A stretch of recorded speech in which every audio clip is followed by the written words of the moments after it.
আসসালামু আলাইকুম। আমি মোহাম্মদ শামস খান আপনাদের মাঝে একটি নতুন ভিডিও নিয়ে হাজির হলাম। এখানে বিভিন্ন ধরনের কবুতর আছে, বোম্বাই, সিরাজি, কিছু পাখি আছে, ঘুঘু আছে, একজোড়া ডিম পাচ্ছে।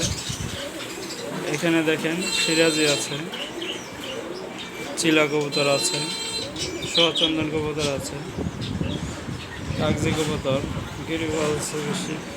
কারো লাগলে যোগাযোগ করবেন। রানিং একজোড়া বার্জিগার আছে, জেব্রা ফিন্স আছে, ডিম পারছে, একজোড়া জাবা আছে। কারো লাগলে স্ক্রিনে নাম্বার দেওয়া থাকবে, অবশ্যই যোগাযোগ করবেন। খুব সুন্দর সুন্দর কালেকশন, ডিম বাচ্চা করানো রানিং, কিছু ডিমও আছে, বাচ্চাও আছে। যদি পারেন এসে নিয়ে যাবেন। ধন্যবাদ।